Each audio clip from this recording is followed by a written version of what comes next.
नमस्कार एवरीवन, स्वागत है आप सभी का शिक्षा पाठ में केटीजी के हमारे सेशन में, जहां हम देखते हैं हमारे सुजस्ती बुलेटिन और न्यूज़पेपर पर आधारित सेशन पर आधारित एमसीक्यूज। आज है 1 जुलाई। आज के सेशन पर आधारित हम हमारे एमसीक्यूज देखेंगे। चलिए स्टार्ट करते हैं हमारा आज का सेशन।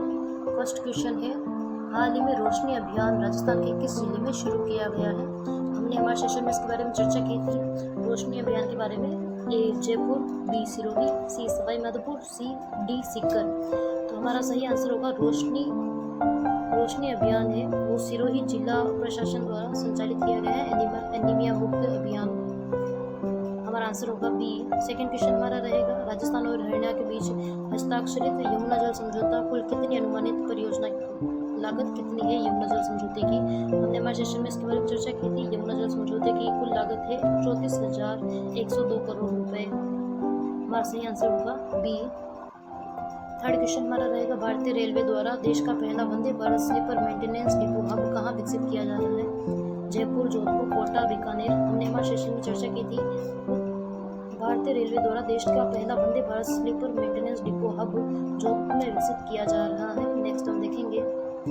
फोर्थ क्वेश्चन हमारा रहेगा, राजकीय विद्यालयों की बालिकाओं को अंग्रेजी भाषा कौशल व व्यक्तित्व विकास को बढ़ावा देने के लिए बोल सवाई माधोपुर पहल किसके द्वारा आयोजित की गई? हमने हमारे सेशन में भी इसके बारे में चर्चा की थी, बोल सवाई माधोपुर पहल के बारे में। जिला प्रशासन व शिक्षा विभाग, बी महिला एवं बाल विकास विभाग द्वारा, सी संस्कृत शिक्षा विभाग द्वारा, डी यूनिसेफ राजस्थान द्वारा। तो हमने हमारे सेशन में चर्चा की थी, बोल सवाई माधोपुर अभियान जिला कलेक्टर जो सवाई माधोपुर और शिक्षा विभाग के संयुक्त तत्वाधान में सवाई माधोपुर में चलाया जा रहा है। फिफ्थ क्वेश्चन हमारा रहेगा, कथनों पर आधारित है 29वीं राष्ट्रीय ई गवर्नेंस कॉन्फ्रेंस के संबंध में निम्नलिखित कथनों पर विचार कीजिए। इसका आयोजन राजस्थान इंटरनेशनल सेंटर जयपुर में किया जा रहा है। सेकंड है, इस कॉन्फ्रेंस की मुख्य थीम विकसित भारत 2047 AI सक्षम, डेटा संचालित एवं सुरक्षित डिजिटल गवर्नेंस है। सी थर्ड स्टेटमेंट है, यह सम्मेलन पूरी तरह से केवल राजस्थान सरकार द्वारा प्रायोजित और आयोजित है। हमारा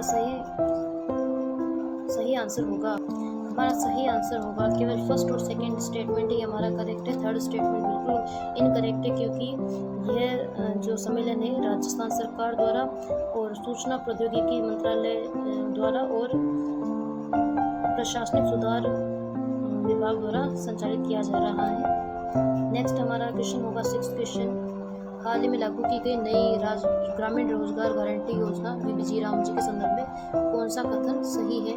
फर्स्ट स्टेटमेंट है, इस योजना ने देश के ग्रामीण क्षेत्रों में नरेगा का स्थान लिया है। सेकंड स्टेटमेंट है, इसके तहत पात्र परिवारों को मांग करने पर वर्ष में 125 दिन का सुनिश्चित रोजगार मिलेगा। थर्ड स्टेटमेंट है, योजना के तहत श्रमिकों को मजदूरी का भुगतान 15 दिनों के भीतर करने का प्रावधान है। हमारा सही आंसर होगा डी। तीनों स्टेटमेंट बिल्कुल करेक्ट है।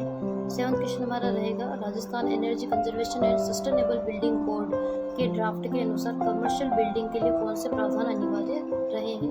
नए बड़े व्यावसायिक भवनों में रूफटॉप सोलर प्रणाली लगाना अनिवार्य होगा। पार्किंग क्षेत्रों में इलेक्ट्रॉनिक वाहनों के लिए चार्जिंग पॉइंट व EV रेडी इंफ्रास्ट्रक्चर विकसित करना होगा।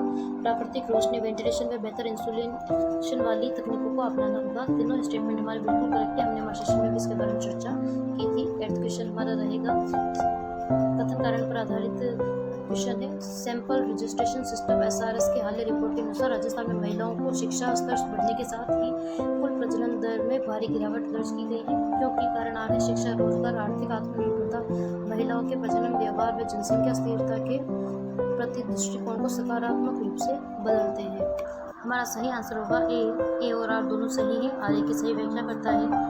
नाइन्थ क्वेश्चन हमारा रहेगा, कथन कारण पर आधारित है राजस्थान सरकार ने पूर्व में निदेशालय स्तर पर खारिज हो चुके गैर सरकारी स्कूलों की मान्यताओं क्रमोन्नति संबंधी आवेदनों पर दोबारा विचार करने के लिए नियमों में शिथिलता प्रदान की है, क्योंकि सरकार का उद्देश्य राज्य में निजी शैक्षणिक संस्थानों को पूरी तरह बंद कर केवल सरकारी विद्यालयों को बढ़ावा देना है।